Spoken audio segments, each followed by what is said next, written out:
Hello, everyone. Happy SciVivor Sunday. Glad you are here joining us on this lovely day. Wow. Yeah. There's a whole lot of, I don't know what the word is. Like, people are kind of not sure what to talk about. And a lot of people have just kind of been like taking a break from social media, which I think is brilliant. That's a great idea, especially at this time when, price is down and we're still waiting for Pulse Chain and, there's like not a lot of news happening. So yeah, I'm here to just shed a little bit of light and bring some positivity up in this mug as per usual. Hope y'all are doing well. Let me say what's up to the chat here. If I can get... I'm trying to do a few new things. So I tried to do the countdown. Started that a little late, but that's okay. And I still haven't figured out how to do this screen sharing in a way that works well. So I'm going to try to get more information on how to do that soon. But today we are going to talk about gratitude. We're going to read over a part of SciViv that talks about that, which I really like a lot. And give me just a second. I'm trying to find... There we go. Okay. So if you want to read along, or if you're interested in knowing which part of the book we're talking about, this is from SciViv and it's the Spirit chapter. If you look in Telegram, in the SciViv Telegram, there's a link to the documents. You can also go to the files section in the SciViv Telegram and you'll find a lot of other documents there, including the PDF version of SciViv. That's the entire book. So it's just one big PDF instead of it being broken up into chapters. And I think, so if you're using that, this is on pages 32 to like 40. I'm not going to read everything and we're not going to cover all of that content, but that's where it starts. On page 32, there's a heading that says appreciation is the only true wealth. And that's where we're going to start. Very excited to have a guest here already, and I'm going to bring him on in just a second. He's been a guest before, so glad to have someone recurring in this space to talk about it.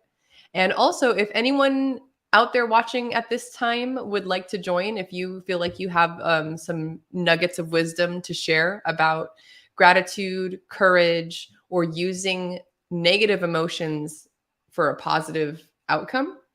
Those are the kind of the main topics we're going to be talking about today. And let me see here. So let's say hi to the chat. Hello, Crypto Luckbox. Cool name. Godfather J6. Good to see you. Space Case. Susie Q. DJ Polly Wood up in here. Got Dr. Kindle. Good to see you. And Flat Earth Underground. Hello, everyone. Thank you again for joining. Yeah, really looking forward to this topic because I think gratitude is something that is underrated. Maybe people forget to be grateful for what they have. I think that in this state where, and I mean, in the States, I guess in general, in the US, and there, I'm sure this happens in other places too, right? There's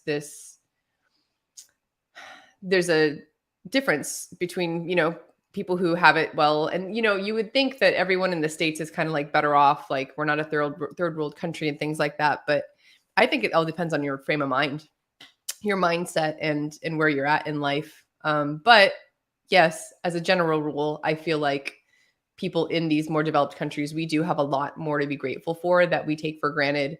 I really noticed this when I was living in Puerto Rico and the hurricanes hit.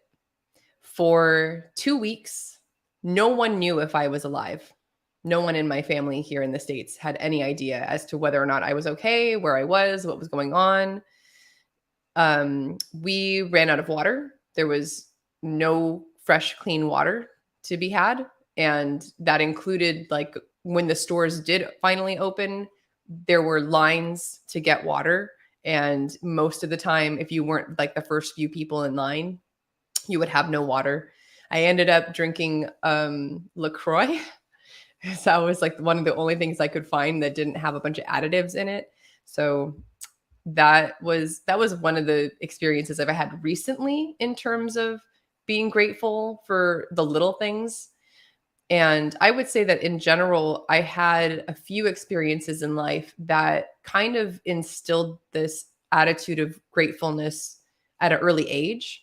One of those was going to Mexico as a young child. I would say I was probably between the like 11 to 13-year-old range, and seeing the way that people lived there and how happy they were with so little, right? Like dirt floors, kicking around a soccer ball, like not, no video games, no, none of that stuff. And I'm sure at that age I had a Game Boy or something. And it just really opened my eyes to the wealth that we have and how you can be happy with little. So that's just kind of my experience. So let me go back over here and let's welcome everyone, our H Maximalist to How's the it going? stream. Hello, it's going well. How are you? It's a beautiful rainy day here. So I think you're bringing some sunshine though. Always appreciate your bright background and bright face and all that stuff. Always bring some positivity in. So I like it. Yeah. What is going on with that background? That is some sweet Richard Hart action. Where did this come from? That's magical. Yeah, I stole it from Staked Wealth. I interviewed him the other day, and he had got it from Pulse Doge Win, like Pulse Doge, one of those Pulse Doges. They have the one on BNB has a bunch of different backgrounds, and I guess somebody modified it to take the dog version of Richard out of the middle, so you could use it as a background. Nice. So I'm like, yes, I want to use it as RH Maximalist. I want to use this background. I feel like I love it. It fits my vibe too. Very cool. That is fantastic. So I guess a quick question for you. I did not. Yeah, if anyone wants to share and tweet this out for me, I'll do it too in a second. But yeah, go ahead and do that. And so my question for you is, like, I was just talking about a couple moments in my life where I had these realizations of gratitude. Do you feel like you've experienced things like that as you've gone through life? Like maybe when you were younger, or maybe you took a lot for granted when you were younger and you don't now? I don't know if I've experienced a lot of, because I've always, I didn't grow up rich, I grew up, just barely middle class. And I think a middle class from a small town is I'm not even sure we were middle class. We were just maybe upper poor people, I guess. So I always kind of had this feeling of, be grateful for what you have. I never had too much of anything really. Parents, they always took care of me, but it was because they worked hard and sacrificed and all that. So that had a lot of good influence on me growing up. Definitely gave me a work ethic and all that, and taught me to be grateful, taught me to don't take things for granted, because you can see how easily they can be taken away. I think in the modern world, as you kind of alluded to earlier, it's so hard. It's like this modern struggle to stay grateful because you have cheap stuff from everywhere. You can buy stuff on Amazon and just throw it away afterwards. And there's like landfills full of just stuff that's just disposable. And so people, they take that and that kind of like eats at your soul a little bit. You think, if you don't reuse it, you just buy it and throw it away, you don't learn to appreciate these things. So oddly enough, like being not even like the eco-friendly part of it, just being able to buy something, use it, and not just treat it as if you can buy 500 of them, even though you could. That's kind of the tragedy of the modern world, and staying down to earth is super hard. It's weirdly hard to do. And I see it around me. I see friends and family who I either remind them directly, or I just think, wow, you need to go to like a homeless shelter or something every once in a while. You need to look and see how people live who don't have very much. And I'm not saying they're all happy, but hey, they're not complaining about the crap you are. So I think staying grounded is the modern struggle, weirdly enough. Yeah, I definitely agree. There's one story before we get into SciVive. There's a story that I want to share, and I did link this in the description. It's an NPR story that I heard a couple years ago, I think when it first came out, and it really struck me because it's just this cool story about this guy who decided that he wanted to thank everyone involved in his cup of coffee. And Mm. I'll just read. It's a audio story, so it's better to listen to because obviously it's a radio production. But I'm gonna kind of do my best to just like jump around and read the part, like some of the highlights of his journey through this. Okay. Because I just really liked. There's a few sentiments that they talk about that I really think are good to highlight. So let me go back here. I was just scrolling through it to see what I wanted to use. Okay, so then this is just kind of this is the guy who went on this journey to thank everyone. This is him talking. So he says, "Well, I think it was partly intellectually. I knew the power of gratitude.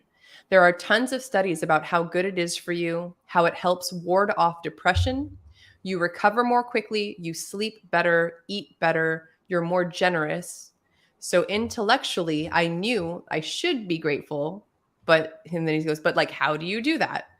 And he said, that's when I decided that I'm going to try this ritual at home where I say thanks to all the people who helped make my meal possible. So before my meal, I'd say thank you to the farmer who grew the tomato and the cashier who rang up the tomatoes. And this is cute. He goes, that's when my son, who was 10, very perceptively said, you know, Dad, that's fine, but it's also totally lame because those people can't hear you. They're not in our apartment. So if you really are committed, then you should go and thank those people in person. So what a challenge from a 10-year-old to go out and actually like physically thank these people. So this guy, I don't know his background or whatever, but he has the means. He says he's a writer, so he must have the means to be able to travel and do these things.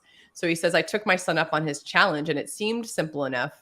He decided to focus on just one item, which was his morning cup of coffee. He said, this quest took me months. It took me around the world, and I discovered that my coffee would not be possible without hundreds of people I take for granted. So I would thank the trucker who drove the coffee beans to the coffee shop, but he couldn't have done his job without the road. So I would thank the people who paved the road. And then I would thank the people who made the asphalt for the pavement. And that person couldn't have done their job without the folks who drew the yellow lines on the road, or the truck driver couldn't have done his job without the people who drew the yellow lines on the road because they kept the truck driver from smashing into oncoming traffic. And the interviewer says, this is like splitting an atom, right? And the guy says, and then the interviewer also says, because you can thank the people who mixed the paint for the lines on the road, and then the people that made the machines to enable the paints to be mixed, and the people who mined the iron to make the machines to mix the paint, because it just goes on and on and on. And the guy says, oh, it's infinite. I could have spent the next 50 years of my life thanking people. I could have given a TED talk that was 400 hours long because it made me realize how everything is connected, and how many people it takes. It doesn't just take a village to make a cup of coffee. It takes the world. And I think I'm going to kind of end it there because you guys get the idea. But there's also in SciVivor, and I don't think we're going to read this part today, but I lied. It's in Fix the World. I keep going back and forth because I'm working on that book right now. But in Fix the World, Richard talks a couple times about a TV show. Oh, and I'm going to not remember the name of it, but it's a TV show he talks about that came on in the 70s and 80s. And basically the show was talking about how everything is interconnected and how like you couldn't have this without that. So it kind of just circles back to SciVivor there. But just that idea of, like really thinking about how many people and how many things it takes for you to get your morning cup of coffee, right? Like that's, if you, I think that maybe that's a lesson, or maybe that's an encouragement. If you can't think of things to be grateful for, you can go that deep. You can start to really just think about, the tiny steps that it took, or all the steps that it took for you to have a bed to sleep on, or clean running water, or a stove to cook on. So many different things to be grateful for. But that's the other side of the Industrial Revolution and being able to provide running water to everyone with modern plumbing. And back in a couple hundred years ago, New York was just like the streets were just full of all kinds of nasty stuff because people didn't have all the stuff we have today. So that's the other side. I mean, everything has a trade-off, even Mm-hmm. Industrial technology side and being able to have all this stuff. You don't see all the things that go into making your coffee. You don't see Right. all the things you talked about. You don't see them. You just get the coffee, and then you think, oh, you don't appreciate it as much as if you had seen someone make it all from start to finish. So yeah, that is a powerful thing to internalize. Yeah.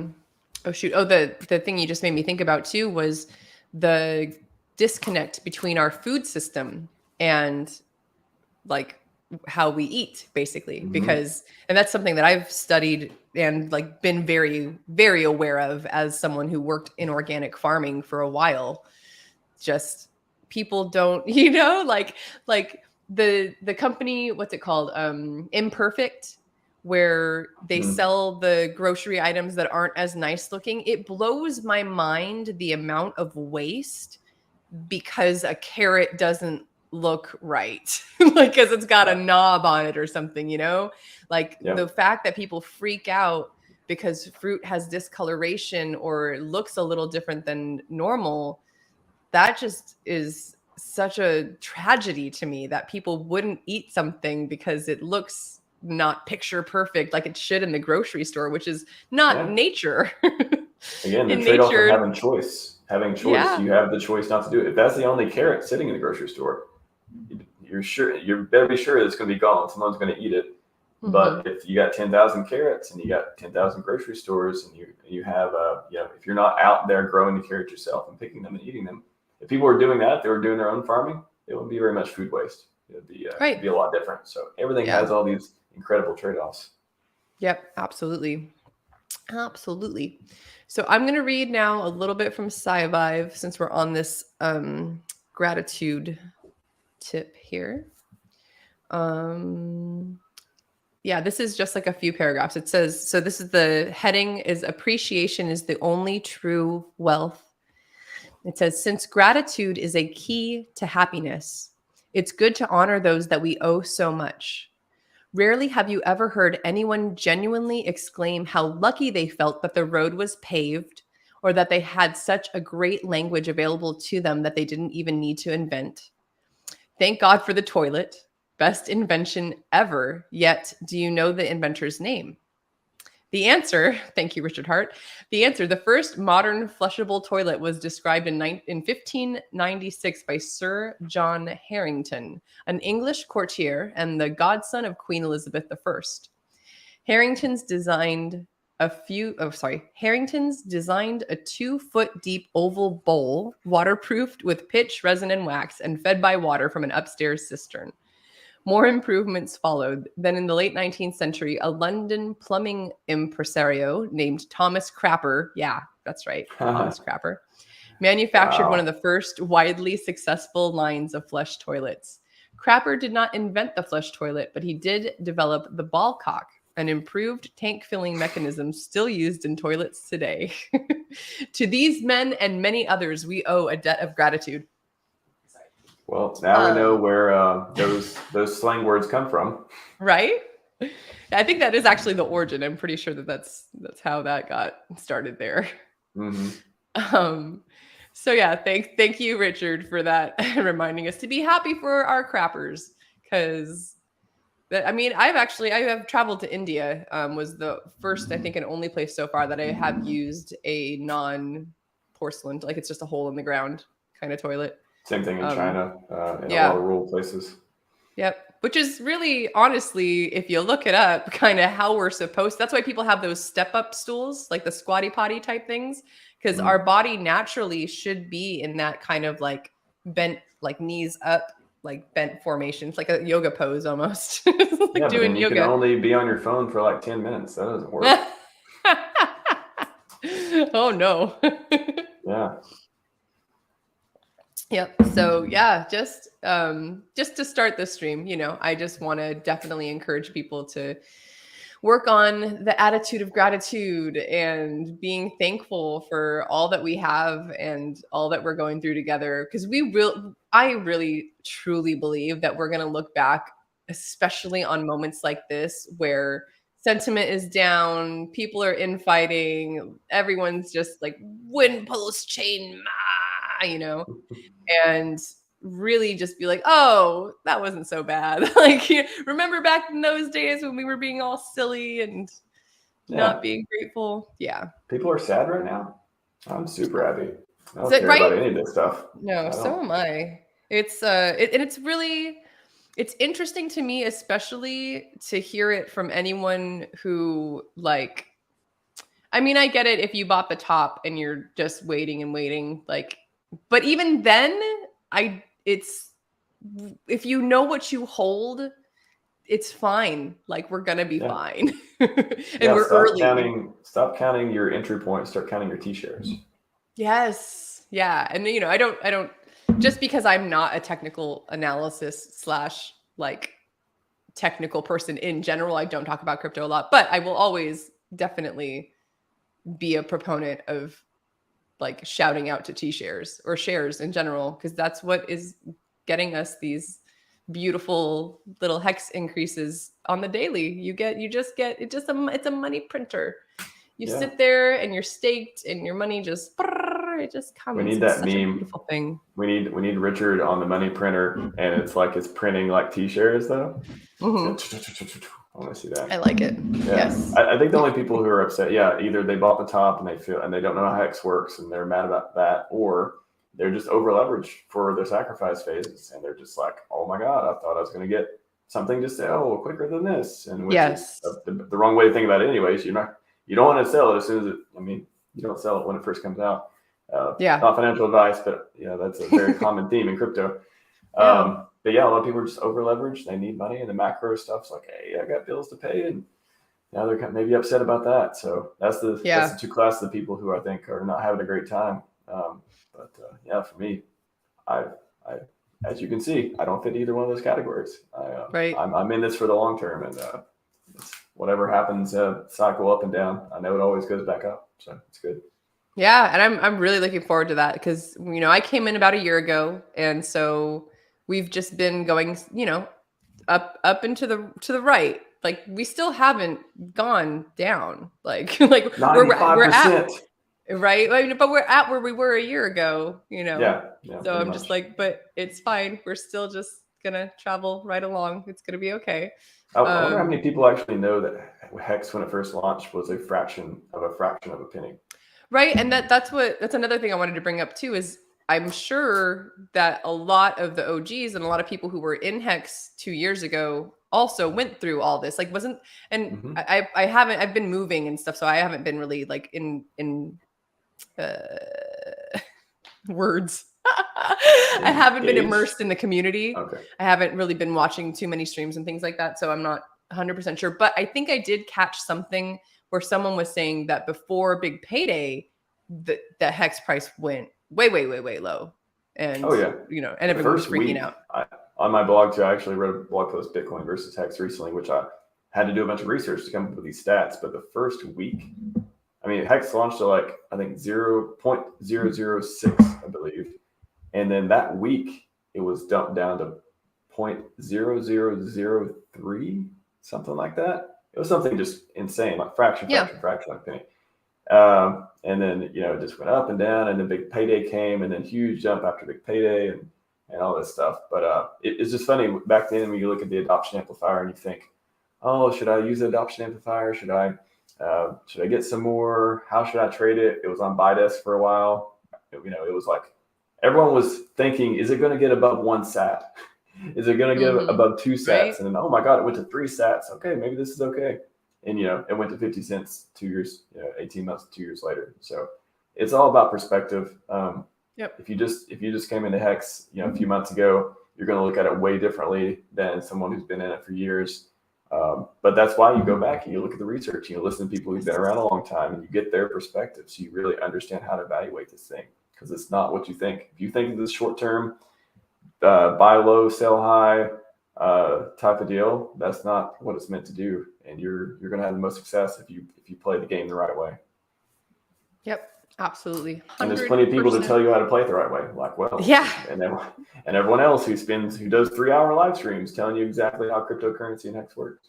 Yep. Got to do the homework. I was like, I don't want to spend, way in the beginning. I was just like, man, 3 hours, like these are really long. So I would put them on at like 1.5 speed and listen. And usually I'd be able to pick up enough nuggets. And then eventually I stopped. I started just like listening at normal speed once I felt caught up enough, I was like, oh, I understand what they're saying now. So that's one thing I never been able to do. I guess, well, maybe I've just never talked to anyone who speaks really slow, but every time I try to speed up and listen to streams, I just can't do it. I need to, I don't know, when I'm listening, I process at the same time. So like however my brain works, I need to hear it at the natural speed. Slower or faster just doesn't work for me for whatever reason, but I know a lot of people have success with it. Yeah, it definitely depends on who's speaking and how fast they're going. Like, I'm trying to think of some people like K4K. I don't think I can listen to him at anything other than what he speaks at, or cryptographics. Like they both have a pretty like. Oh yeah. Quick, but very upbeat. Yes, but let me say what's up again to the chat. I don't remember if I said hi or not, but hi Susie Q. I'm gonna say hi to you again. DJ Pollywood, Dr. Kindle, Flat Earth Underground, Zero Gravity, John J UK, Mr. Prophet, G Unit, Ashley Ash. Good to see you.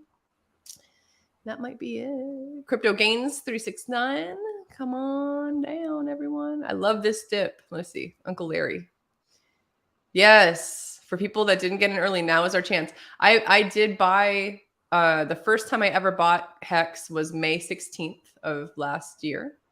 And so I got a little tiny bag of 5-cent Hex. And so now, and I think I DCA'd up to like, I think the highest I bought so far was probably 20 something cents. So I definitely would like to buy a little bit during this dip, but I also was about to tweet out a few, and I put it in the description of this video. If anyone ever felt like, gosh, SJ just contributes so much to this community, we should tip her. Today's the day, folks. SJ needs some funds. So in the description, I started a Patreon, and thank you to Funding Jim for that idea. And I set up something called Buy Me a Coffee. And that was a big thanks to, hold on. I just recently came across this guy, Jake Sharp, who is a new streamer. I am a big fan. He is doing some good stuff. And he had this buy me a coffee link thing. And I was like, yes, please buy me a coffee. I'm in between things right now, and my partner is in between jobs, and we're about to move. So I'm just like, funds are tight. I'm not the kind of person that's going to be like, give me money all the time. But right now, if you want to give me some money. Have you shared out your Patreon and coffee deal? Not yet. I'm probably going to do that after this stream. Yeah. Because here I am. I am requesting. Yeah. Well, I mean, it's a good way to, I personally am well off enough where I don't want to take money for anything. I don't want any sponsorships. I want to keep my content exactly coming from my mouth and nothing else. Not saying that you would do that with the money. You actually need it for, I'm sure, living expenses, things like that. Yeah. But the people there's a lot of YouTube channels and a bunch of people who have Patreons, and they have, it's a great way to get like reoccurring, just like, hey, I like your work. I want you to continue. I don't want you to have any problems. So go fund me type thing. And it works. You get people to sign up, you give them different tiers. It's great. So I participate in Patreon for a lot of the creators that I like and follow too. Yeah, same. It's, for me, it's not much at this point, in terms of like how much I give, but yeah, I have a few, like I contribute like $1 a month because it's for me, it's a way to be like, yes, I know this isn't much, but it means that, seriously, even if you wanted to give me $1 a month, like I'd be totally fine with that. Like I just love that recurring support, like That's a couple cups of coffee in a year, y'all. Like, Yeah. Well, it's, everything helps. There's a different dimension to it too. It's not just the dollar going to the creator. It is a +1 of people who are donating, which helps their stats, and that encourages more people. I did not even think about that. Yeah, and it's the goodwill, as you mentioned, the goodwill of the creators saying, okay, this person could only afford $1. That's so nice of them. It would even mean, everyone, if you're thinking of putting in more than $1, please do. But it would even mean something more if someone giving $1. If I got 5 people give me $1 each, I don't know, I might be like, all right, seriously, 5 people can only give me $1. But if you have one person give you $1 and everyone else giving you 10 or 20 bucks a month, that one person giving you $1, you're going to think more of them. You're going to think, oh, that's all they can afford. And I really appreciate it. It means something. Maybe they only have $100 and they gave you one, and that's more exactly. People give you $10 who have 10,000. So. Yep, 100%. 100%. All right, enough of that shameless self-promotion. Let's get back into SciVive. Oh, hey, hello, Grant Webb. You can. In fact, I'm going to post our link right here. If I can find it. There we go. That thing. Copy to clipboard. Yes. Please replace me, Grant Webb. I have to pop off in about 10 or 15 after we get a little bit into the spirit section, I guess. Yeah. So let's go back to that, Grant. I got you the links in the chat. And if anybody else, if you're interested, if this is a topic that you think you would be able to contribute to, please do. So we're going to move on to this next section that talks about courage. And I don't really know where I'm going to go with this, but let's read and see what comes up. So again, this is from SciVivor, the Spirit chapter. If you're looking at the big PDF, it is page 32. And let me go ahead and read this here. It says, SciVivor would call it courage. It takes courage to jump out into the unknown and say, you know what? I'm going to quit my job, going to eat through my life savings, and I might only improve the outcome 5% by finding the right doctor.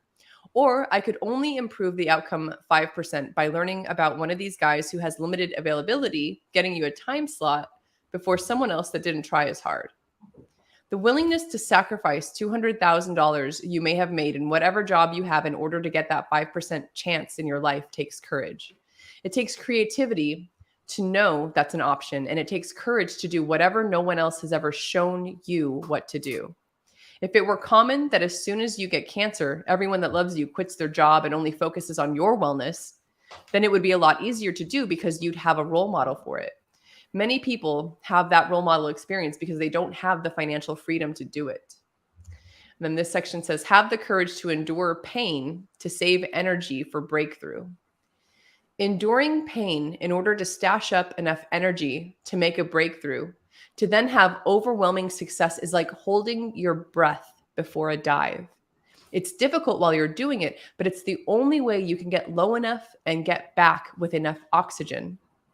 Take whatever you want at the bottom of your dive up to the top and enjoy it. I'm going to read that sentence again because that is really beautiful.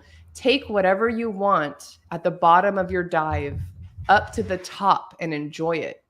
During the hardship of getting no rewards or people telling you that what you're doing is stupid is kind of what's required to make the breakthrough, to get to the place that they would never have the courage to reach. So that's it on courage. That was the first part, was a little kerfuffled. I think I found actually got permission to talk a little bit about some cool insights. I was connected with the original editor of SciVivor. Oh.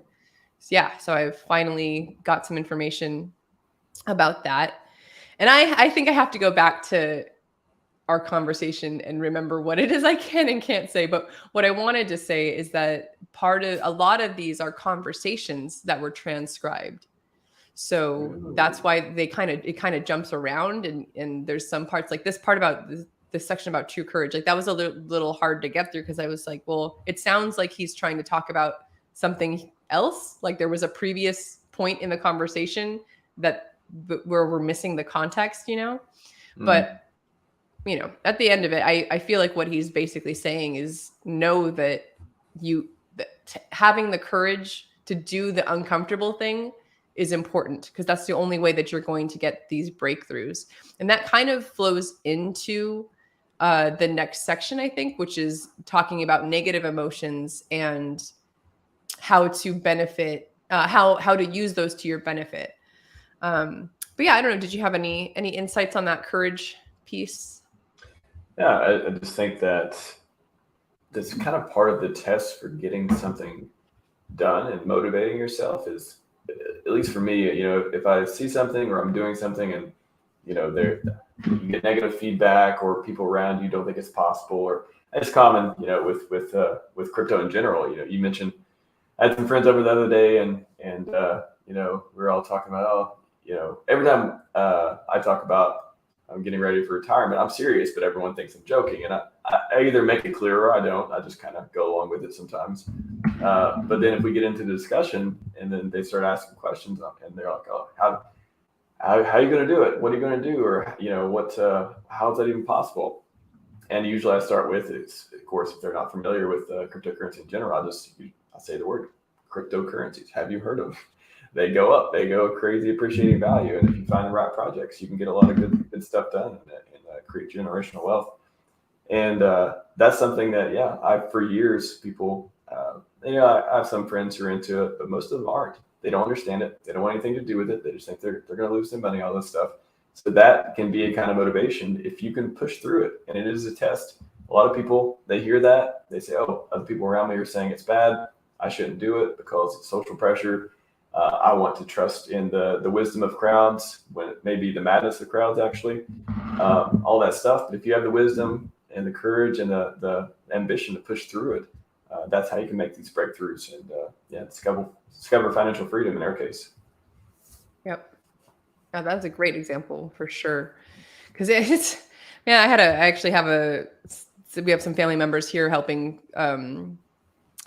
remodel the place we were living, because we're all moving out and moving into the van, and they're going to rent it out to someone else. But I tried to have a conversation with someone yesterday, and I was telling my boyfriend, I was like, man, it's tough, because it's like people have this mental block. Like they just cannot. It's like she was basically like, I don't understand it, so I don't want to talk about it. It's just like, yeah. Oh, okay. The conversation I had the other day was the end of the conversation was, oh, I probably screwed up. I probably bought the wrong thing. And I just thought, all right, conversation's ending.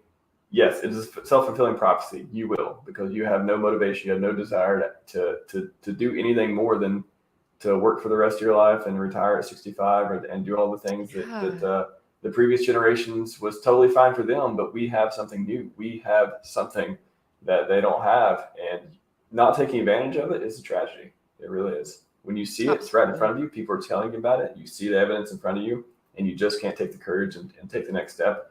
That's a tragedy. And hey, more meat on the bones for everyone else who does want to make those kind of breakthroughs.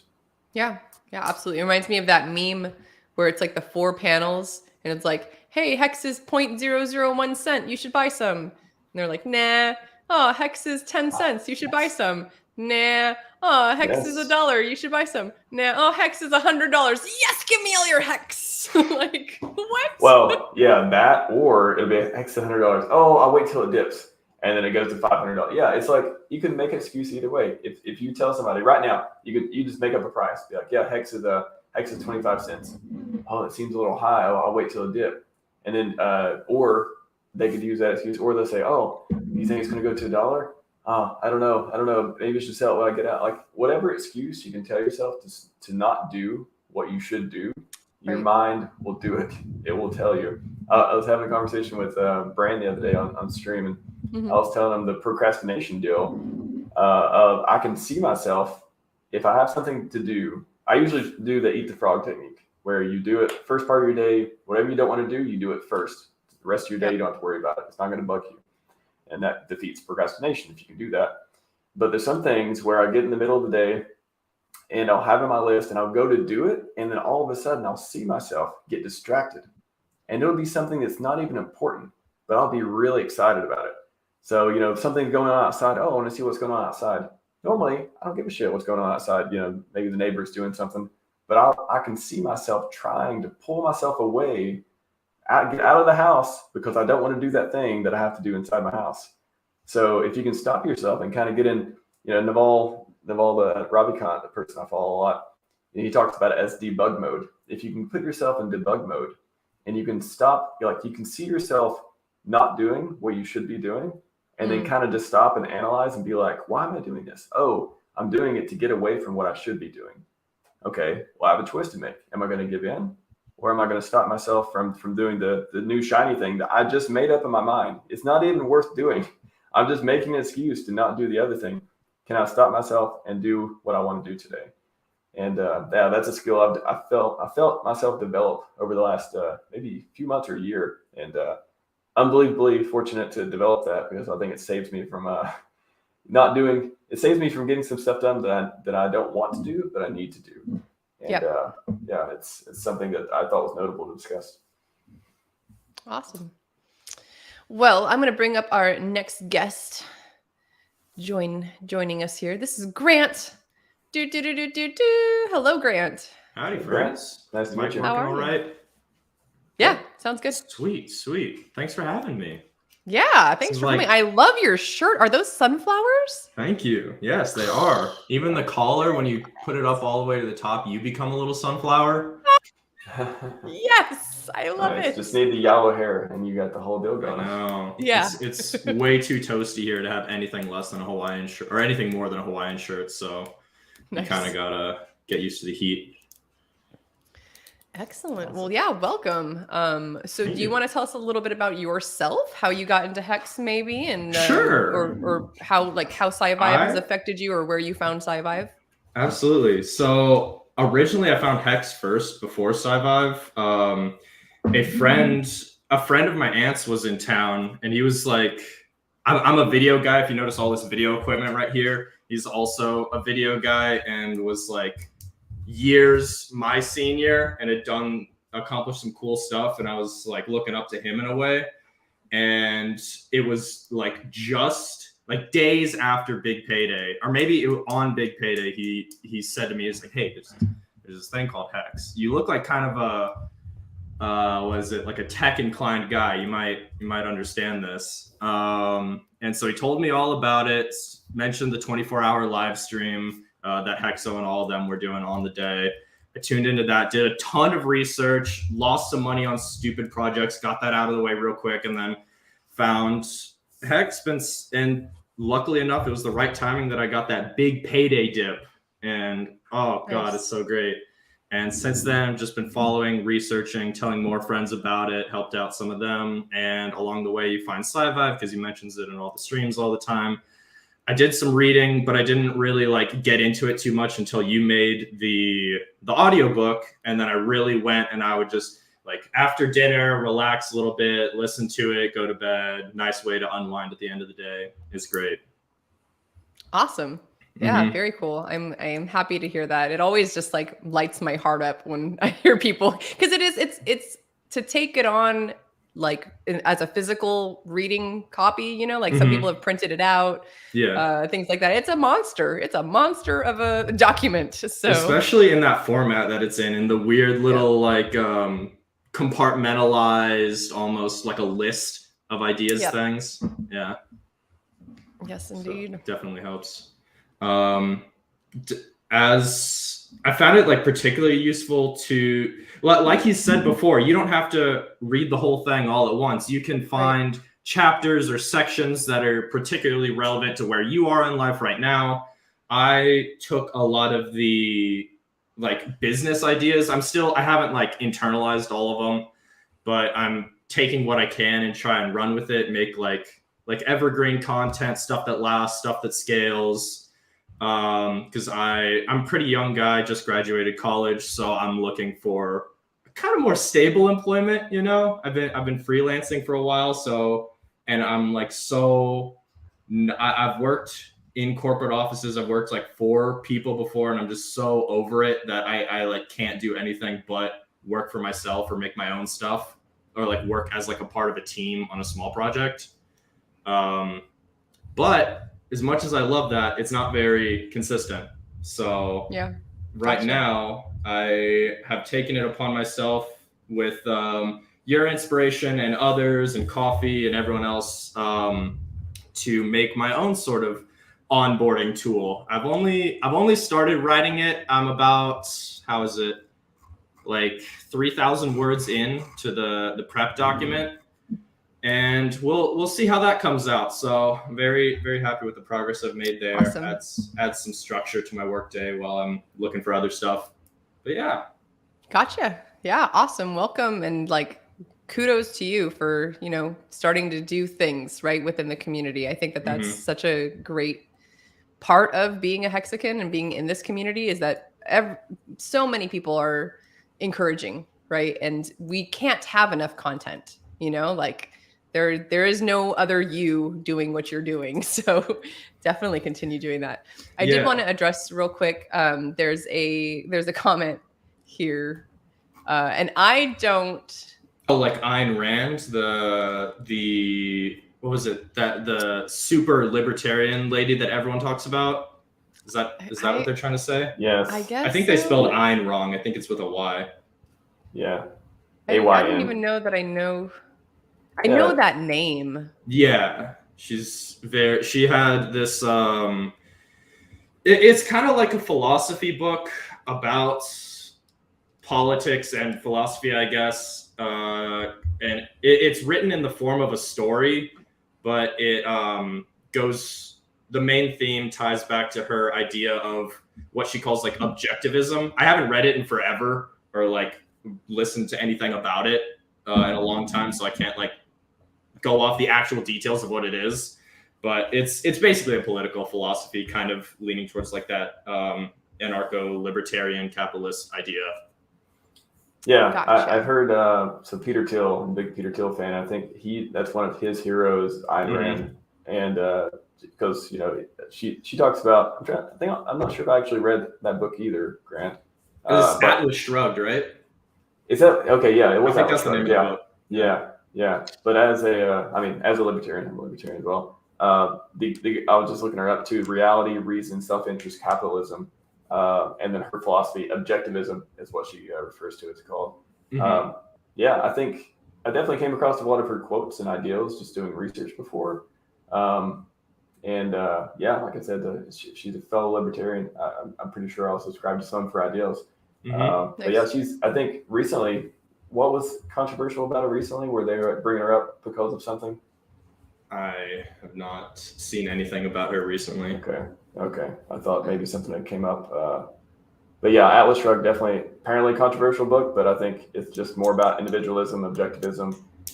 Yeah. There's plenty. Actually, there's a couple YouTube videos I was listening to a few weeks ago that got me more familiar with her. So if you search on YouTube for Ayn Rand, like summary or ideals or something, there's a few good resources to learn more. I don't know why I wouldn't be a fan of hers. I think she Nice. definitely like a lot of her ideals.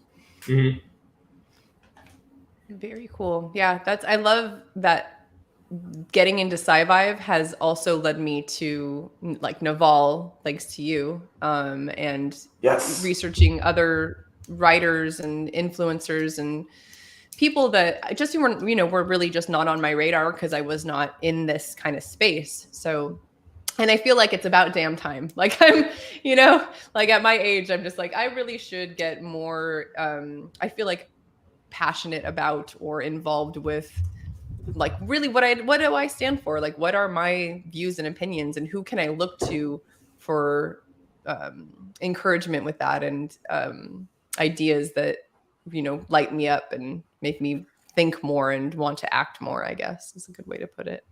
Yeah, still my favorite book to this day is The Almanac of Naval Ravikant. I'm on the SciVivor stream. I'll say SciVivor is number 1. And number 2 is The Fix the Almanac World of is Naval number 2. Ravikant. Sorry, yes, you're right. Fix the World is number 2. Number 3 is The Almanac of Naval Ravikant. That book can change your life. It's amazing the way he comes up with these things. But anyways, I got to run. Thank you, Grant, for coming on to pound in some spirit stuff with SJ. Awesome. Thanks for inviting me on. Yeah, thanks for being here. Appreciate you. Yeah. Have a great weekend. Yeah, you too. Awesome. So, Grant, just That's us me. now. Probably I'm gonna should have done my screen name or my like Twitter name so it'd be a little more recognizable. But you know, Oh, gotcha. Yeah, you can. Yeah, I think you can change it if you can click I? on it. I Yeah. don't want to worry about it. You know? It's too Well, much since of a you brought it distraction. up, go ahead and tell us what's your handles. Where can we find you? Yeah, I have yet to make that YouTube channel because, like I said, I'm still scripting out all this stuff before I make any videos and start doing that. And then it's going to be like script revision, and then go film everything. But first, you can find me on Twitter. I think it's at Grunts, GARNT, GRUNTS. So it's just like my name, the letters switched around.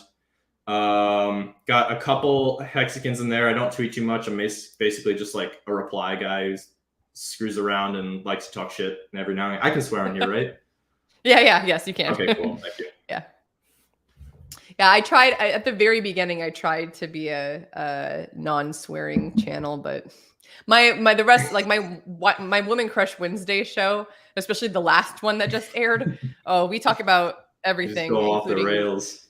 eating ass. So I'm not meant for children. Yeah, well, general it's area. all good. And plus, these topics are, I think, just real. Usually, we try to get pretty deep with what we're talking about here, anyways. I'm gonna go back on that note. I'm gonna go back to the text and read a little bit more.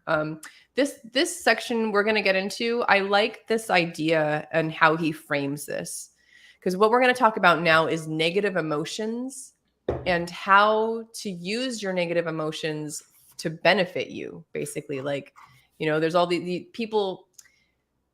So to bring it back to a personal experience, I've had a couple occurrences in my life where I was accused of being fake or trying to think of, that's probably the easiest and best way to put it. People have thought in the past, especially like, I think the people who think this are often those who have a hard time being positive and appreciative in life. I just have a positive outlook. I have, since I was young, I talked about earlier, I've been appreciative of what I have. And that keeps a smile on my face a lot of the time. Like, it's hard for me to be in a bad mood. But when I am, it. That's the thing. That's why I was just like, how can someone say that I'm fake?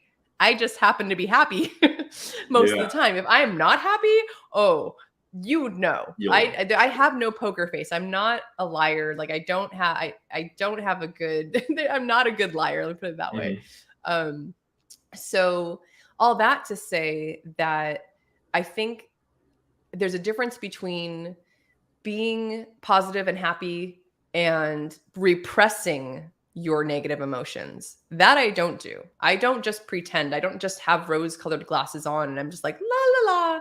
Like the meme of the dog with his coffee, right? And he's like, this is fine. And everything's on fire. That's not what we're talking about here. This is more knowing that you have these emotions such as jealousy, boredom, frustration, pessimism. Those things are going to naturally occur within you, but it's best to know what to do with them.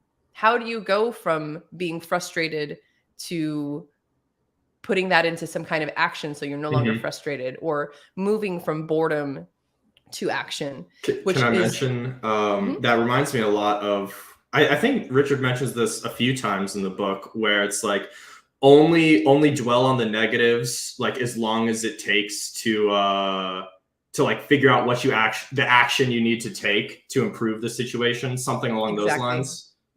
Yep. He says something like, only concentrate on it as long as it takes you to turn it into a positive. Yeah. Right.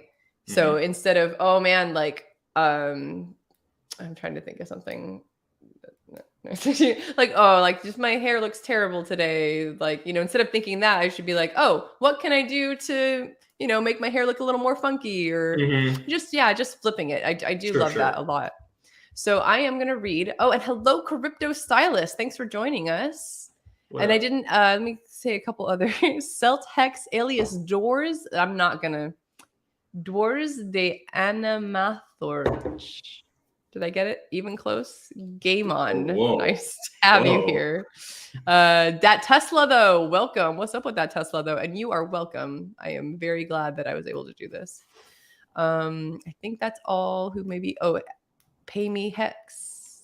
You can pay me Hex too. And Grant, oh yeah, that's you. You're here. Okay, awesome.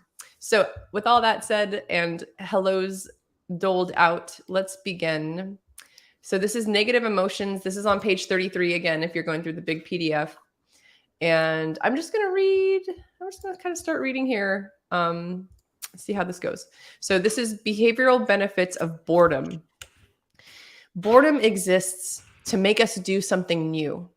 Association exists so that you could not stay at home and lay in bed all day long. It just stopped working and people are tired. A lot of researchers believe that such behaviors evolve because they provide you with great benefits. They haven't appeared at the same pace as the world did. For example, now we've got an obesity epidemic because calories are more readily available than ever before. Ever noticed you get bored of things, no matter what that thing is? Video games, people, etc. Hell, even violence gets boring. Why is that?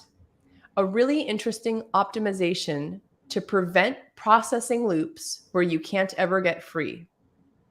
Boredom should seriously be looked at in programming and machine learning the same way that it has paid off for us. Some would guess that boredom is a simple way to maintain search space, width instead of depth. Boredom works great when there are a lot of smaller problems and places to search with good payoff, and when the payoffs happen early or not at all. When the things you need to beat require tons and tons of deliberate effort, then boredom is your enemy. So that's a little bit about boredom. I'm going to read, I see we have an additional guest. Hello. I'm going to bring you in just a minute. I'm going to read this other big section here. This is like a few paragraphs. So I'm going to read this page and then bring in our next guest and we'll talk about what this says here. So the next emotions he talks about here are pessimism and frustration. Frustration emotionally is like a programming function where you have to decide how far down a path to go before you realize it's a failure. In the real world, if you actually walk down a path to see what's at the end of it, whatever time you spend going down the path, assuming you aren't tired or the environment hasn't changed, is going to take the same amount of time to get back where you started. Every minute you walk in a direction is going to take you a minute to get back. This assumes that you have to reach the same starting point in order to start to have a new path, which surely isn't always the case, but is pretty common. Frustration is an emotion which is basically a halting. It makes you stop what you are doing and try something else. And I'm going to interject here. It reminds me of that quote. I think it's an Albert Einstein quote where it's basically like idiocy is trying the same thing over and over again. You know, I'm expecting the same results. Yes. Exactly. Or expecting different results rather. From doing the same thing. Yeah, exactly. Yeah. All right. So then he says, if you change the level, speed, or intensity to which a person feels frustration, what you are actually doing is putting a limit on the depth of their search function. Or if you don't want to call it a search function, you could call it an experiment function, whereby which they are attempting to do something which didn't previously exist, or they didn't have the knowledge of, or they weren't good at. Then at some point you decide that we've got the diminishing returns out of this thing. We are as good as we are reasonably going to be in this time frame. Let's switch to something else. How do we affect that change? You could really hate the thing first, or you could really like the next thing. The problem is that the next thing is like this infinite set of all things possible, whereas the first thing is just one thing. It's much easier to cause the switch by causing a distaste for the first thing than it is to try and look at the vastness of everything else and hope that it draws you away from the thing that has consumed your consciousness in the last 5 or 10 minutes. You will find that the amount of minutes and strength to which human beings feel frustration is probably due to the level of difficulty in tasks in the years past, when our emotions really evolved with our desire for fats and sugars, etc. It wouldn't be surprising if the vast majority of tasks existed during that formative period. Let me see.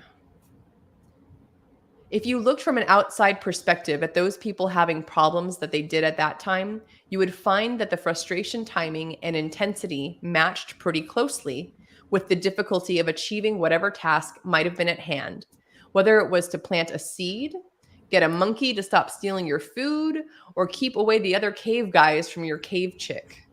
We may never have the opportunity to look at that because progress is happening ever so quickly, that based on our own technological innovation, the natural biological kind is going to be outpaced. I just want to go back and say just something real quick that it reminded me of what Max was just talking about. He mentioned that he does the eat the frog technique where you do the hardest thing first. And I think that's kind of what Richard touched on there when he's talking about, the first thing. Like you have the first thing that you know what it is and you have to do it. And then there's an infinite amount of whatever the next thing is. But if you can get through the first thing, whatever that first thing is, and just, take care of that first, then you have all these possibilities, for whatever the next thing is going to be. Absolutely. Yeah. So real quick, I'm going to go ahead and bring up our next guest, who was also on the stream just a little while ago, or last week, I think it was. So yeah, welcome again, Sandra. I'm so glad to have you here. Thank you. Yeah, always a pleasure. I love your insights. How did you feel about these last couple pieces? I feel like this is something you probably would have some information on in terms of taking the negative emotions and doing something positive with them or moving on to a better outcome. So Thank yeah, you. curious to hear what you have to say. Thank you. Yeah, I just wanted to share. I do have some things to say. Excuse me. I'm sorry. I have hiccups. I've had them in forever. Oh no. It's all good. It's fun. So hi, Matt. Nice to meet you. Howdy. So I come from a perspective of the nervous system, and that the nervous system runs our physiology. So basically the way we evolved in order to survive is we're either safe or not safe, which made our nervous system become branched into almost two main nervous systems. So when we're safe, things run a certain way. We can be present. But when we're not safe, we can't think right and we can't be present. And that's why the evil forces are trying to keep everyone so scared. And that's why spiritually we're told, fear not, because the only thing more powerful than fear is love. And so if we can just stop buying into this whole fear thing, and do some things, which is what I love to teach, somatics for neural regulation, self-regulation, because our mental health care is non-functional at best. Right. Harmful, more realistically. But we need to take our own steps to self-regulate. And that's how it starts, that we can be more present and think more clearly and move from point A to point B. Because if we're in that fear state, we can't really move. We can't really think. Or we're doing the repetitive thoughts that are just, we're downhill spiraling instead of moving up and to the right. So I think it's really important right now. And, a lot of my prayers and stuff are for like humanity as a whole. We're so afraid and we're in such danger, and it's real. I don't mean to minimize it, but it's time. It's time for us to stop acting like we can trash this planet and nothing matters. I have no purpose. There's nothing beyond this. There's a bigger picture. And I think a lot of us, when we connect with our heart, we get that. We don't know it. Mm-hmm. We get that. There is purpose. There is a bigger picture. And it's only these things that have been put out by the media and society that it's like, oh, no, you're powerless. No, it doesn't matter. Right. Really. Just, you're going to get old and die, and just eat your food and watch your TV and get a job. And there's so much more to reality than that. Right. Yeah, absolutely there is. And it's sad to watch too. I definitely have, I'm sure probably all of us have at least a family member, if not multiple, people in our lives who do that thing, and that's all that they can do because that's all that they've known, and that's all that, they feel comfortable with. They don't want to be uncomfortable. What was that? We were just, there was a word. Courage. They don't have the courage to step out of their comfort zone. And Which courage, the root of the word courage is heart. So it's either you can come from your heart because you're safe, or you're too afraid to move. Yep. Like, I'm boiling it down to just, black and white. That's basically right. what's going on. And it's the same thing neurally with everything we do. This is a good thing to share. So when I'm in that state, whatever you say to me isn't going to land, right? I've got these thoughts running about survival that are keeping me. So, like, if we go to somebody and say, hey, I want to tell you about this cryptocurrency that's really good, and it's, it's not like the other, scam things, and it's like the eyes glaze, it's not landing, it's actually making that more adversarial. It's like they're thinking, you're not hearing me, I'm not interested, I don't want to know this. And the more we shove it at them and go, no, I really, this is so important, it separates further. So, and just like, okay, so if I focus on me being safe and feeling joy, like you're talking about, that's so much more powerful. It's like in the Bible, they say, in the days that come, you will not have to say, know the Lord, for all shall know the Lord from the greatest to the least. I just got to do me. I got to go get my hacks and do me and serve in ways that my heart calls me to, because that's my purpose. It's what I think my purpose is here to serve. But I don't need to should on anybody or try to fix them or heal them.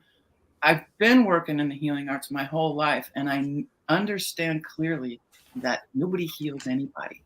We heal ourselves. A healer can create space for that to happen and to guide you towards your own healing, but it's the body that heals us, and that's the beauty of it. It reminds me of the old adage, you can lead a horse to water, but you can't make him drink. And it feels a lot like that when I try, like you said, try to tell someone about Hex, and they don't want to hear it. They've heard all these horror stories, and it's like, that's okay. You can do your thing. I'll still be here if you want to talk about it sometime. That's all right, but I'm not gonna go all off the deep end like I would like to. But right, they'll buy in at $1 or $100 or exactly at their own level. They have to. It feels like they kind of have to see something within their own life that makes them want to take that next step or want to make a change somehow, and then they are in that right space to actually do it. Right, has to come from within. And then you can foster that environment to help them and encourage them and give them tips and make sure they don't go off the path. Exactly. Yeah. So all we got, our only purpose here is to just be present and joyful. Yes. Please secure your mask before assisting others. Right? Yeah. People I think complicate things more than they need to be. And that what you just said about the mask, I think last week we also talked about this, was just giving from the overflow, right? You have to be able to not empty yourself out when you're helping others, or the best way to help is make sure you've helped yourself first, and then once you're full and you're like bubbling up, you give those bubbles away. Right. Can't give from an empty cup. Yeah. So I'm going to read a couple more little sections here, because these look all good, because this continues the conversation about utilizing negative emotions in a more positive way. So let's see what good old Richard has to say about you jealousy. Gotta feel it to heal it. You gotta feel it to heal it. Is that what you said? Feel that pain. Don't numb out to it. Lean in. Yeah. All right. So this is about jealousy. It's a little paragraph here. He says, jealousy.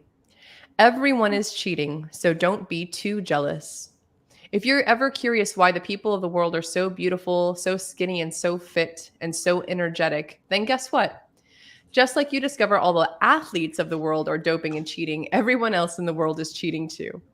Look at all the drugs that are getting sold, all the diet pills, all the Botox, all the surgeries, all the steroids, you name it. Those multi-billion-dollar industries, they have customers. And the customers, they are all those people that you look at and wonder, how did they do that? That's an interesting take on jealousy. I definitely see his point there. But I also know that there's definitely people that don't subscribe to the steroids and Botox and all that. But I think his point really is more in the realm of the people that we see in terms of media, right? Like we're fed all these magazine covers of, airbrushed models. And only very recently, like within this year probably, have I started to see more women who represent different body types and things like that on these magazine covers, but even then that's so few and far between. So we're being fed this very fake type of imaging to think that this is, if you want to look like these models on this magazine cover, you got to do all these things, except that those, they don't exist, the models on the magazine cover, because they've been photoshopped and airbrushed. And so that's a little Cheating.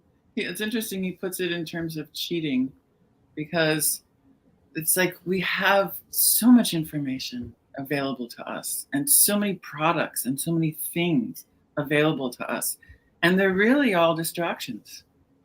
Yep. The more that we simplify our life, simplify our diet, it's like plants mostly, please. Minimize sugar and processed anything. Move a little bit, exercise. Optimal weight is a function of optimal health. If there's a if there's a weight problem, there is in America, but why isn't there in France? They eat a lot of fats and stuff. It's because of what we're doing to the food. It's because of what's in the food that our body cannot metabolize. It gets stopped halfway and stored in fat. Mm-hmm. Yeah, I've been a proponent of reading labels for a long time. I started probably over 10 years ago, from when I started working on organic farms and learned how to grow food and where our food comes from. And that changed my life. That completely altered the way that I see food at the grocery store and packaged things. Like, people, I remember having, I don't know if it was an argument, but I've heard people argue this other side of it, because some people say if you can't pronounce it, don't eat it. And then other people are like, well, scientifically, this is just what that chemical is, or this is what that preservative is in, whatever scientific language, right? So I get both sides of that, but at the same time, I am a proponent of just simple ingredients. Right. Like we don't need all these fillers. We don't need all the corn products, right? Corn starch, corn syrup, high fructose corn, like all that stuff is just filler. We just have to destroy the rainforest. There's no nutrition. What was that? I'm sorry. We have to destroy the rainforest for it too. All this GMO corn. Right. We don't need. It's terrible. Yeah. And monocropping. I don't go into it too much here, and I haven't had a chance recently, but I love the Hex Foodies group and Eco Davin. I think that's still his handle. He does every Tuesday they stream and talking about all that kind of stuff, all about our food systems, different ways to create permaculture and really enhance the land, because that's the opposite, right? So you got monoculture, which is corn, soy, cotton, probably just all these like one crop fields. And then permaculture is, where all the plants are working together. You're building soil systems, you're using mycelium, mushrooms and things like that to, and the animals. Yeah, it's it's the way the world was before we came in and, decided we had a better idea of how to grow these things. Well, it's only recently that we've been doing this monocropping nonsense. Yep. I mean, like during World War II? Everybody had victory gardens. Victory gardens, yes. Yeah. I mean, my degree's in horticulture. I'm totally into permaculture. And it's like, nice. Without life in our soil, we're doomed. Absolutely. And the way they spray all that stuff in it. I know one of my little things I want to do is start vermiculture, growing worms, right? Worms, They put the life back in there. Yeah, absolutely. For those go ahead. Who have not heard of this, you said like Hex Foodies or something? Yeah, Hex Foodies. Yeah, where do we find these people? I have not heard of this. Yeah, they're great. It's a Telegram group. Let me find the link and I will link us this awesome group of people. If you guys know Finn Bear, he's he's all over the place. Finn Bear is a big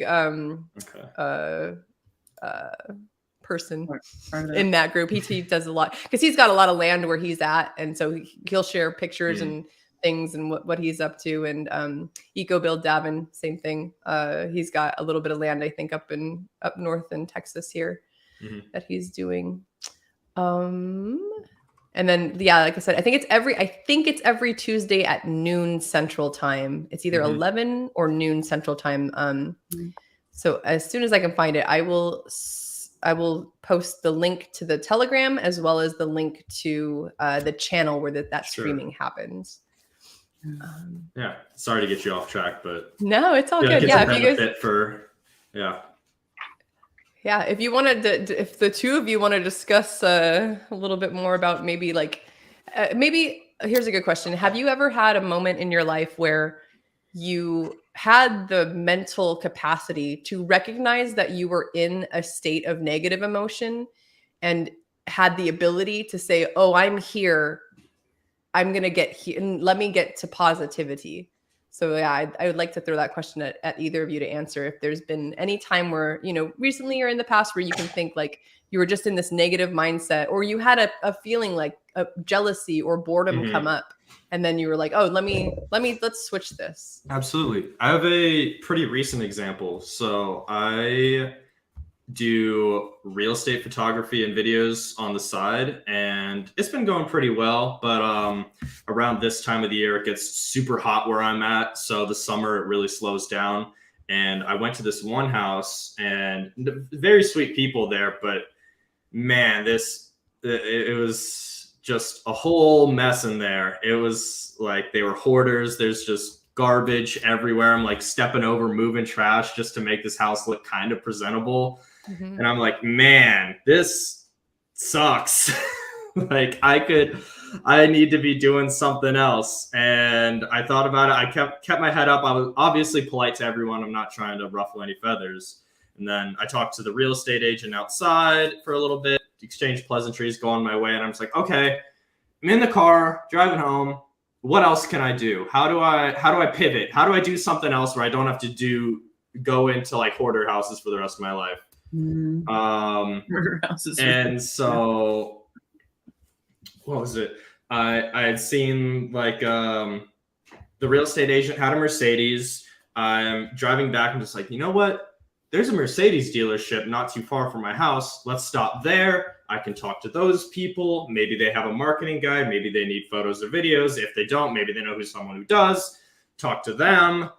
They say, hey, we outsource it to corporate in Phoenix. Call Phoenix dealership. Phoenix dealership.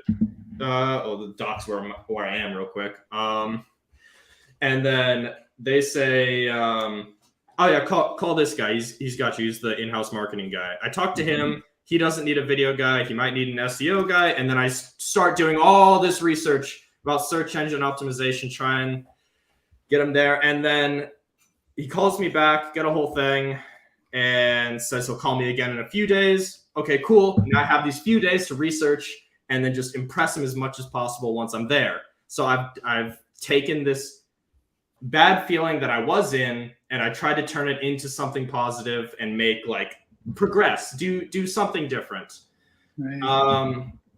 And then I never got that call back, but now I have all this SEO knowledge and I can use it for this onboarding tool I'm in the process of creating, which I started writing the script for like maybe a day after he didn't call. So I'm like, there's always something good to be found with it, and even in failures and all that.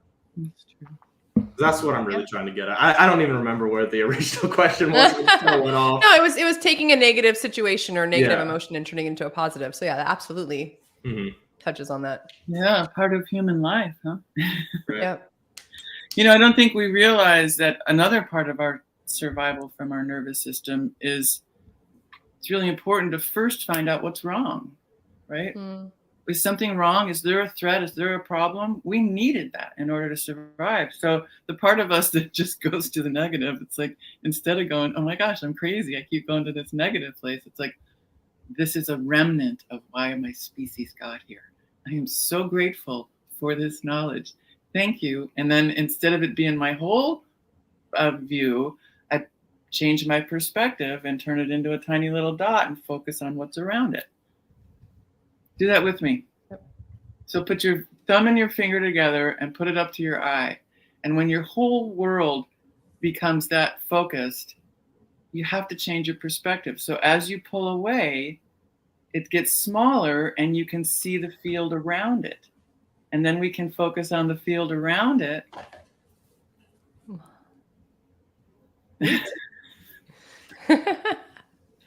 What I do. Yeah. Refocus on something else. Lovely. All right, let me go back. I'm going to read a couple more things here. So this next little section says evolutionary psychology. So let's see what that's about. He says, if you believe that physical traits evolved, like monkeys having longer arms to be better at maneuvering in trees and reaching branches farther away, how could you not believe that the monkey's emotions had to evolve as well to coerce towards even look up at the tree and decide that was a place where any monkey would want to climb the trunk to get to the limbs anyway? The motivation and desire to use the physical tools of one's body is equally important. Imagine what use those long arms would be if monkeys' emotions instead evolved to go swimming. They would be destroyed by crocodiles and sharks. All of our emotions are as, if not more, evolved than our bodies. That's interesting. That's an interesting thought. All of our emotions are as evolved as our body? It says all of our emotions are as evolved, if not more evolved than our bodies. Yeah. That would make sense. It seems like your emotional state's a little more volatile than the shape of your body, It's a little easier to change. Yes. Well, I like this a lot. Go ahead. Oh, I was just going to read this quote here from DMT. It says, it's a mindset. Instead of thinking, why is this happening to me? We should think, what can I learn from this? Happening for me. Yeah. Why is this happening for me? What am I here to learn? Yes. And isn't that just life? Constantly learning. Yeah, it goes back to spirit. Just talking about, yeah. Yeah, it's like, why are we here? Let me stop me if this is not okay, but I just want to plug this in because it's the elephant in the room. It's like, to me, this whole past couple of years has a spiritual aspect to it. There's even a beautiful poem on YouTube called Thank You, Coronavirus. And it's like that we're just crazy. And we're like going crazy and destroying each other, ourselves, and the planet. So it's like the whole universe had stopped. Everybody all of humanity, the whole planet stopped. It's like, okay, now go within and listen. What do you hear? What's in there? Are you just here to eat and make a mess and destroy the planet? Why are we here? And to me, it's the evolution of the soul. There's so much that we don't know, but I know that there's a reason for each and every sacred moment moving forward.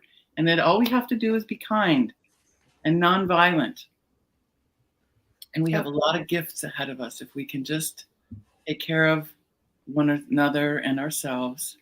It's going to be worth it. Just like this whole hex thing, you know? Mm-hmm. Yes. And I love this. I love that we're here bringing positivity and smiling about hex. Like people are like, oh, the price is down. Rah! And we're just like, God, it's real. fine. I think about it so often. Like, hex is such a great thing just to look forward to, especially for like the younger investor crowd like myself. It's like, I don't know. I think about this all the time. Like, what state of mind would I be in if I didn't have something like hex to look forward to? Depression. I've seen it in so many of the testimonials. Like, it helped people like Joe Hexotic. It helped David, Fidere. It's incredible just what that like anticipation and forward looking. There's a new day coming up. There's going to be a brighter and bright light to move towards. It's really incredible. Yeah. Right? And there are people who are gatekeeping all of our currency. That's why nobody has anything or can have anything. So pretty soon we're going to go, keep your fiat. We got our own. Yeah. Yeah. It's a blessing as a curse, and a curse, as they say. It sucks that it's harder to get people to take us seriously sometimes, but it's also opportunity. As they say, the less people that are in, the more meat is on the bone for us at the moment. I don't think it's our job to make people get in. And to me, it's like we share information. That's all I do. Yep. If you want to pick up the ball, go for it. It's on you. Yep, exactly. Like, I'm not going to force anything. Like, if someone shows interest and they really do want to learn, then like I'm going to teach you as much as I can. I'm going to show you who to follow and, what other resources there are out there. But just like we were saying earlier, you can lead a horse to water. The horse has got to drink. So I'm going to just continue with this one more little section here because I think this is important, and this will be the end of my reading, but we can discuss more and close out for the next 10 15. Okay. So this last little section is on greed. It says, and I like this first sentence a lot, as he says, behaviors that aren't self-fulfilling enough are self-extinguishing. It is the reason that you see the same social behaviors in humans that you see in animals. If you want to take advantage of collectivism as an animal, you need to be a part of the group. You need to perform in social bonding experiences. If you become socially defective, you will be kicked out of the group. For this reason, you see animals mostly working only with other animals that they have synergy with. If an animal decided that it would do without food or mating so that some other animal could, that behavior would self-extinguish itself out of the next generation, because over time, even small optimizations that are helpful are selected for. Neglecting your own needs. Oh, and this is just what we were talking about. Neglecting your own needs to benefit someone else that is either useless to you or, even worse, wants to harm you is self-extinguishing behavior, and is the reason that pacifists are by far the minority in behavior strategy, both among humans and other creatures. Any creature that has a territory, by definition, will fight to keep it. Any creature that values pair bonding will, by definition, fight to keep its partner from getting bonded with by others. Any behavior that allows you to lose but doesn't have an equal or greater side benefit somewhere else to you will be selected against and disappear over time. And then I lied. I'm going to read this. I'm going to end it on this one last little. Actually, no. I'll wait till the end. I'm going to close with this last sentence. It's just like one section, and it's got one sentence, and it's going to be what I'm going to close the stream out on. But it's also a nice little. Richard, I'll probably tweet it out too. I can say it twice. That's right. I'm going to do that. Great idea, Sandra. So it's because I'm so excited about it. It says, rain is good.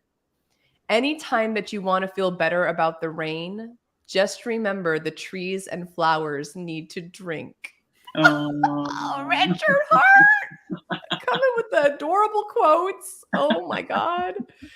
That's my favorite. I like that one a lot. So that was interesting. Talking about the greed, and that was all about greed in his words.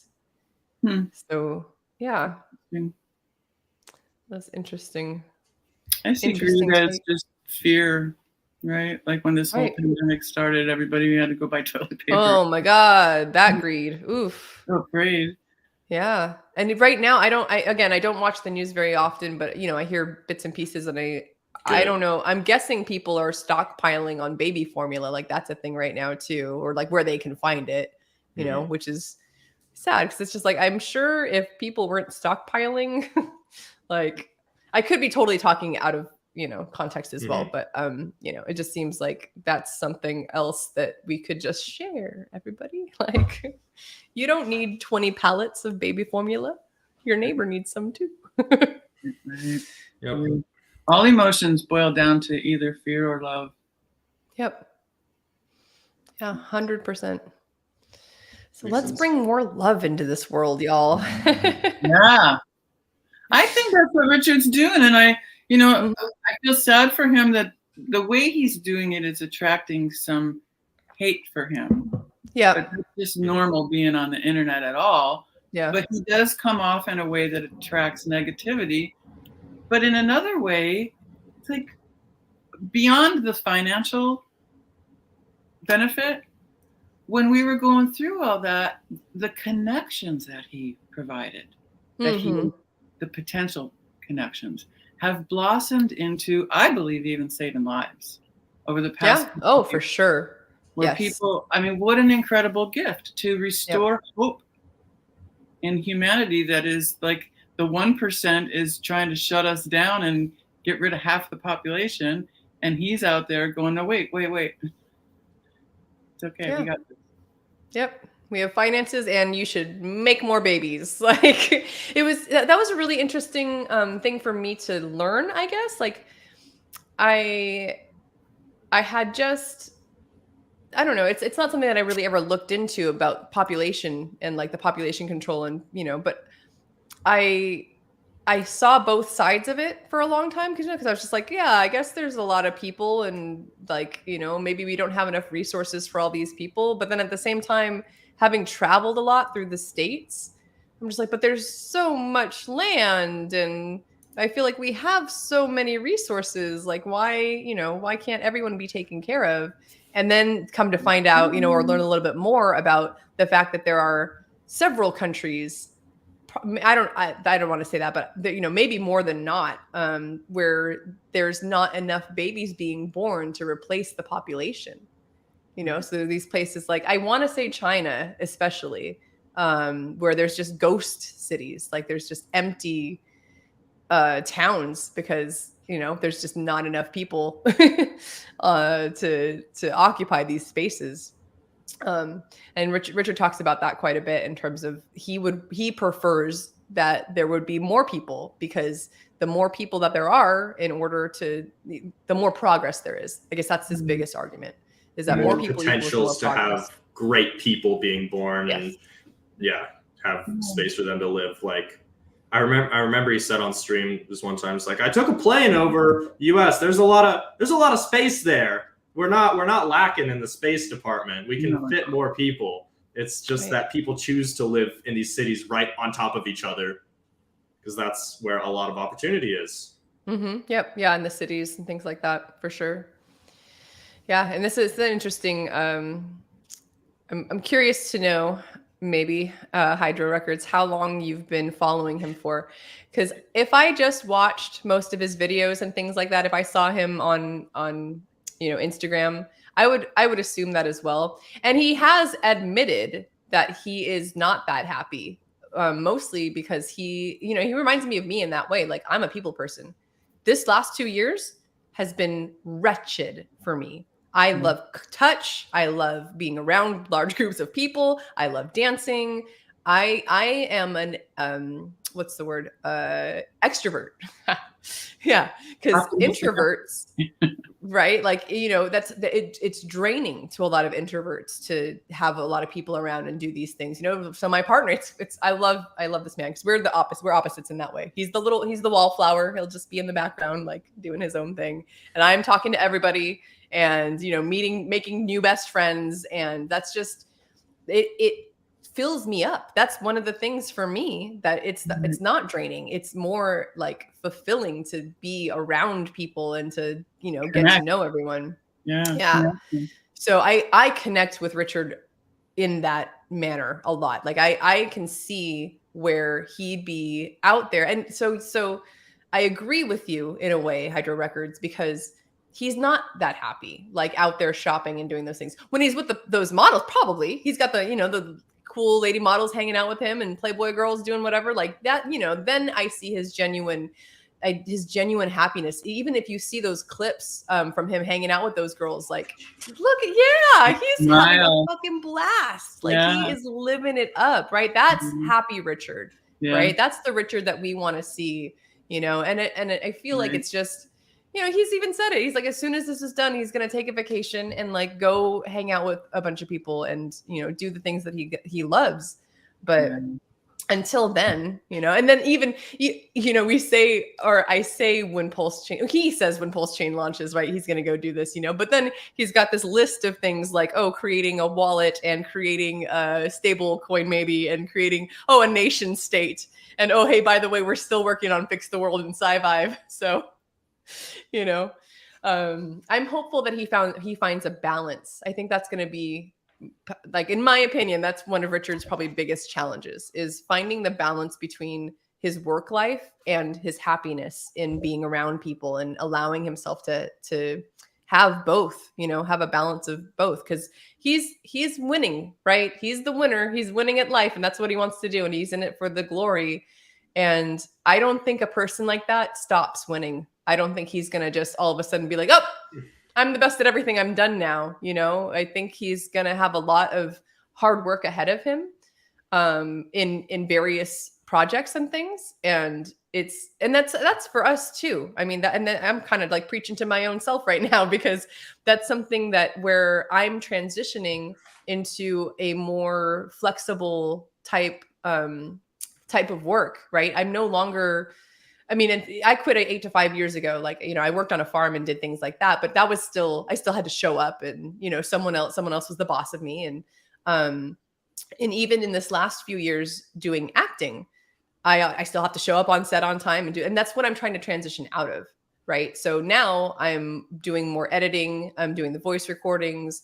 I'm trying to think what else. There's ghostwriting, just things like that. So a lot of the things that I used to love doing through school, I actually am now like starting to do them again for work. And I am setting my own schedule, and I'm my own boss.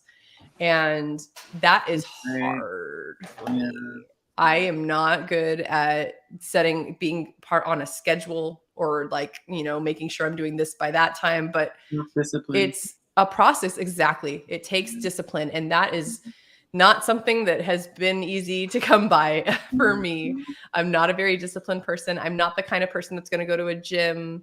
You know, like I love to walk. I love to be outside and things like that. So sticking to a schedule, whew, you know, if I was Richard and I had done so much for others and created opportunities for people to become millionaires and done all the good in the world that he's done, and had these, I'm sorry, assholes at him all the time who they don't even know what they're talking about.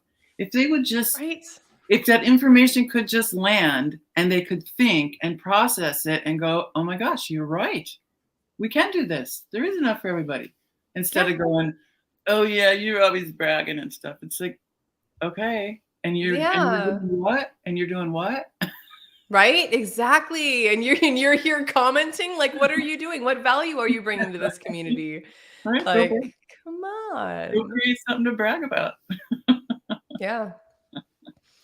Exactly. You know, that's why I get people, you know, men and women both asking me like, oh, what do you think of Richard doing this, that, and the other thing? I'm like, I love it. I just think he can talk about his big pee-pee all day long and ride around in his fancy cars and go shopping. And, you know, I understand it. I think that's part of why I'm so just like not put off by it, because I was at first, and then I read SciVivor. And now I'm just like, oh, well, there's a whole picture, right? You know, there's not just this Instagram version of Richard. There's a bigger picture of him. It's almost intentional, right?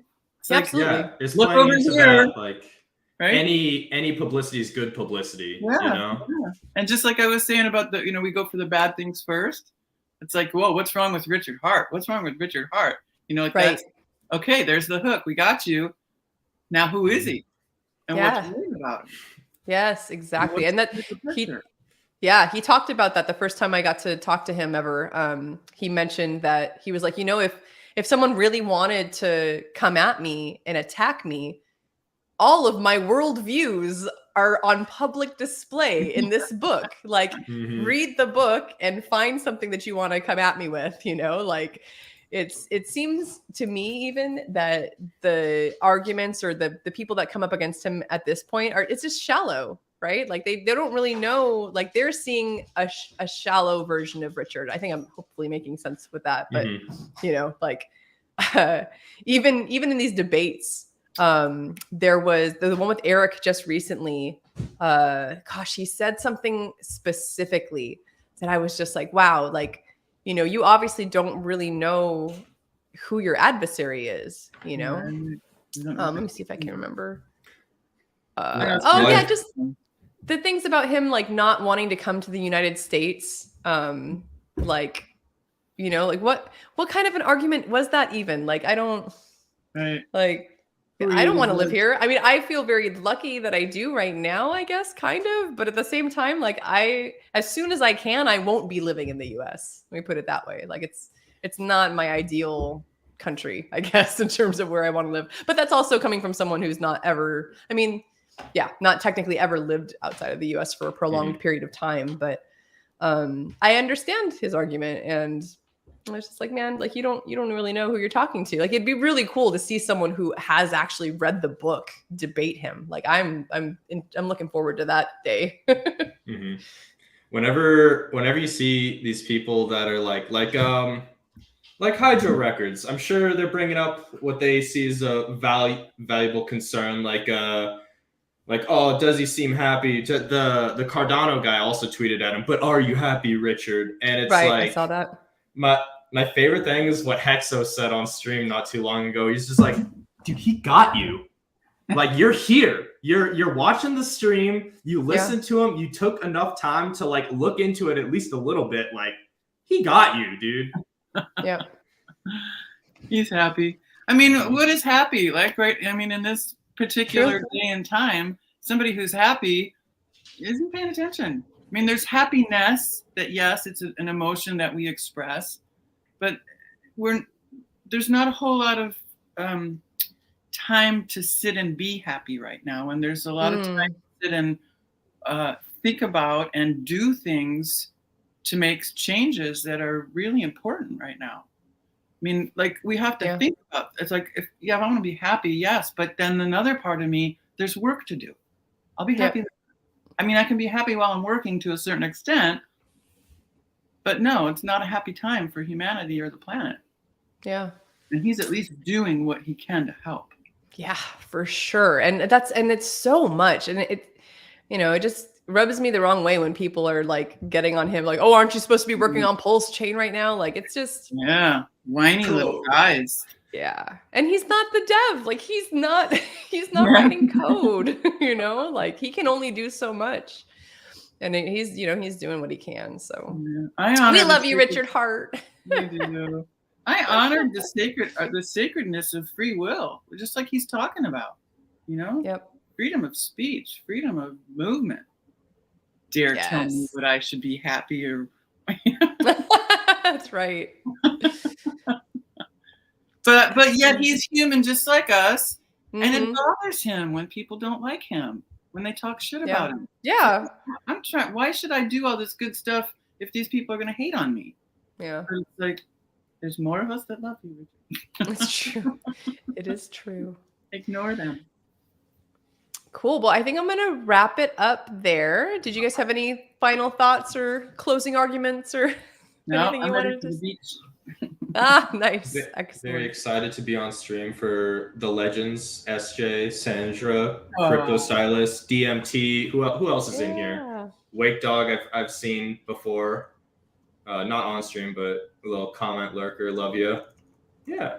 It's just really cool to be a little part of it. I've only been on FN Hangout like one other time, but Gotcha. It's cool. It's a pretty cool community.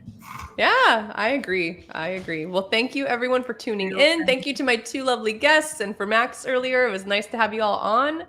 Thank you for doing this. Hopefully going to do this every Sunday. I may not be doing anything next Sunday because I'm supposed to be driving. This is like the big move. So driving up to Ohio that day is tentatively what I'm supposed to do. So other than next week, you can catch us here on SciVivor Sunday every Sunday at noon. Is usually what we're going to do. So. Oh, thank you. Thank you for your input and your insights. Really appreciate it. You're welcome. Thanks for having me. Yeah. All right, everyone. Enjoy the rest of your Sunday and keep sci-viving. Y'all take care.